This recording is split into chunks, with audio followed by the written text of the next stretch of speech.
नमस्कार। उद्धव ठाकरे ने शनिवार को कहा कि राज्यपाल की नियुक्ति के संबंध में कुछ मापदंड तय होने चाहिए।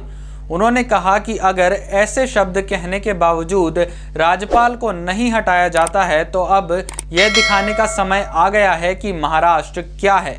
महाराष्ट्र के राज्यपाल भगत सिंह कोश्यारी द्वारा शिवाजी पर की गई विवादित टिप्पणी को लेकर शिवसेना प्रमुख उद्धव ठाकरे ने उन पर तीखे बोल बोले हैं।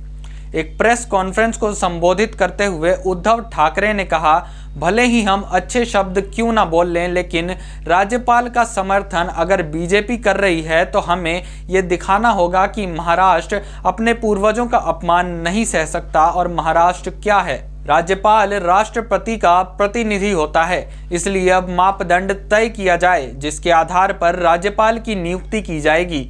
किसी भी बुद्धिहीन व्यक्ति को इस पद पर सिर्फ इसलिए बैठा देना कि यह किसी के पक्ष में है अब काम नहीं करेगा। गवर्नर का पद प्रतिष्ठा का पद होता है, इसलिए हम उस गुण वाले लोगों की जरूरत है जो इस पद का सही उपयोग कर सकें। इसके साथ ही उद्धव ठाकरे ने राज्यपाल की आलोचना करने के लिए महाराष्ट्र के सांसद उदयनराजे भोसले को धन्यवाद दिया है। उन्होंने कहा, मैं सांसद उदयनराजन भोसले को आज उनकी भूमिका के लिए धन्यवाद दूंगा। अब आप सभी महाराष्ट्र प्रेमी और शिवाजी प्रेमी राज्यपाल भगत सिंह कोश्यारी के खिलाफ एक साथ आ रहे हैं। हम जल्द ही राज्यपाल को हटाने के कार्यक्रम की घोषणा करेंगे। आपको बता दें कि महाराष्ट्र के राज्यपाल भगत सिंह कोश्यारी ने 19 नवंबर को मराठा योद्धा छत्रपति शिवाजी महाराज को पुराने आदर्श कहकर विवाद खड़ा कर दिया था।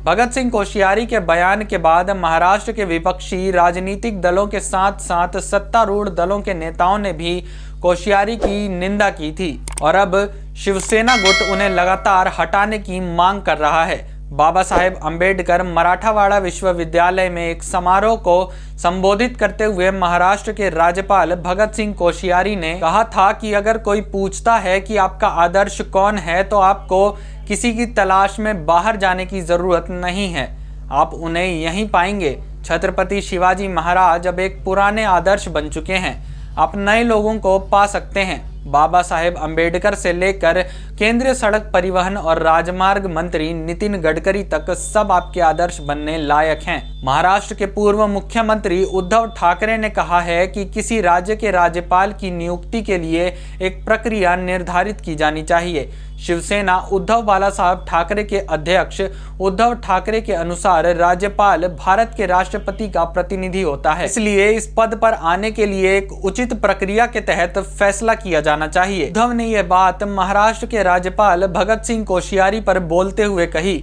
उन्होंने कहा कि भगत सिंह कोश्यारी छत्रपति शिवाजी महाराज, महात्मा ज्योतिबाई फूले एवं सावित्रीबाई फूले जैसे महाराष्ट्र के महापुरुषों का अपमान करते आ रहे हैं।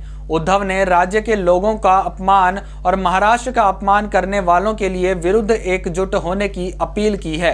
उन्होंने कहा कि जल्द ही हम एक आंदोलन की घोषणा करेंगे, लेकिन यह महाराष्ट्र बंद हम सिर्फ अपने तक सीमित नहीं रखना चाहते। इससे पहले उद्धव ठाकरे ने महाराष्ट्र में महिला मुख्यमंत्री बनाने की इच्छा जाहिर की थी।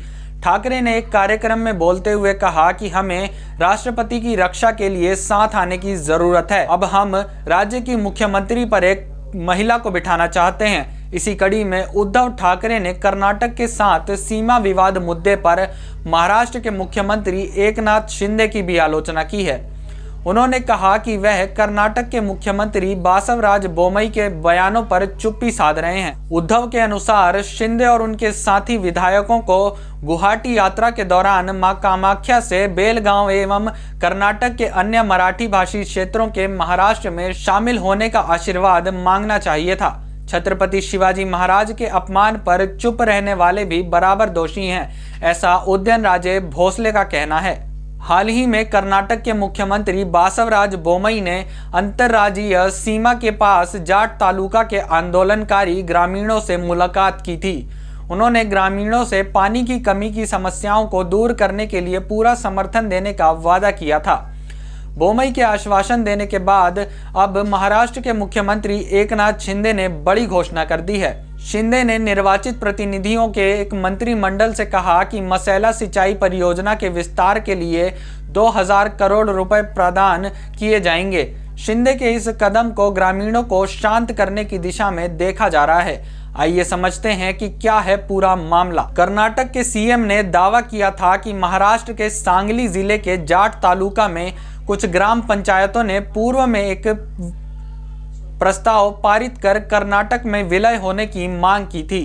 बोमई का कहना था कि ये प्रस्ताव तब पारित किए गए जब ये गांव गंभीर जल संकट का सामना कर रहे थे। बोमई ने कहा कि कर्नाटक सरकार ने पानी मुहैया कराकर उनकी मदद करने की एक योजना बनाई है। उनकी सरकार जाट गांवों के प्रस्ताव पर गंभीरता से विचार कर रही है। बोमई के आश्वासन के बाद दबाव महसूस करते हुए शिंदे ने 2000 करोड़ रुपए की योजना का ऐलान किया है। शिंदे ने सांगली के निर्वाचित प्रतिनिधियों और पश्चिमी महाराष्ट्र के कैबिनेट सदस्यों के साथ बैठक की है। महाराष्ट्र सीएम ने कहा, मैंने जल संसाधन विभाग के अधिकारियों को युद्ध स्तर पर काम पूरा करने को कहा है। जाट तहसील के 42 गांवों में जल योजनाओं के लिए पर्याप्त राशि उपलब्ध कराई जाएगी।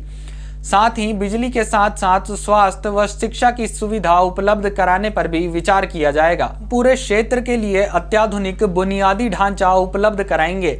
हालांकि इस दौरान उन्होंने कर्नाटक के मुख्यमंत्री बासवराज बोमई के बयान पर कोई टिप्पणी नहीं की है।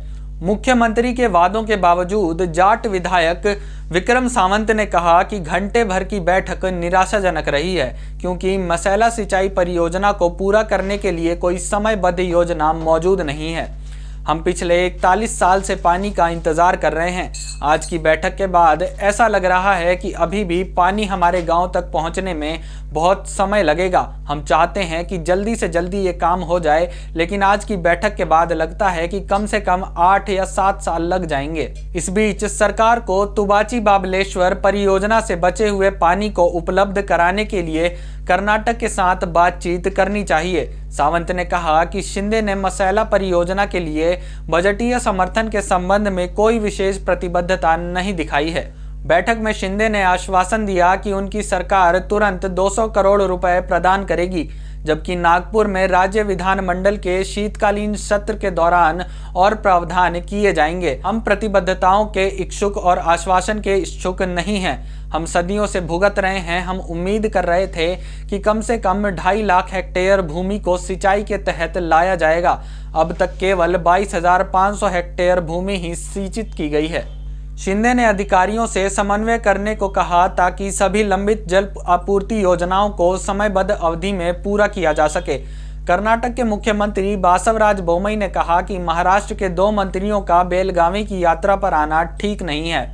महाराष्ट्र के 2 मंत्री चंद्रकांत पाटिल और शंभुराज देसाई अपनी पूरी कानूनी टीम को लेकर बेलगावी सीमा मुद्दे से निपटने के लिए नियुक्त किया गया है और उनकी बेलगावी की यात्रा की योजना बनाई गई है, जो विवाद के केंद्र में है। बताया गया है कि दोनों के महाराष्ट्र एकीकरण समिति के नेताओं से मिलने की संभावना है, जो बेलगावी का महाराष्ट्र में विलय करने के लिए आंदोलन की अगुवाई कर रहे हैं। मंत्रियों का यह दौरा ऐसे समय में हो रहा है जब हाल ही में बेलगावी को लेकर काफी विवाद हो रहा है। महाराष्ट्र सरकार की याचिका पर उच्चतम न्यायालय में सुनवाई हो चुकी है। बोमई ने बेलगावी के पत्रकारों से कहा, हमारे मुख्य सचिव फैक्स के माध्यम से पहले ही महाराष्ट्र के मुख्य सचिव को पत्र भेज चुके हैं। ऐसे में उनका यहाँ आना ठीक नहीं है, इसलिए उन्हें यहाँ नहीं आना चाहिए। हम उन्हें पहले ही बता चुके हैं कि कर्नाटक सरकार अतीत में उठाए गए कदमों को जारी रखेगी। अगर आपको वीडियो पसंद आई हो तो वीडियो को लाइक ज़रूर करें और वो घंटी का बटन दबाना बिल्कुल न भूलें। धन्यवाद।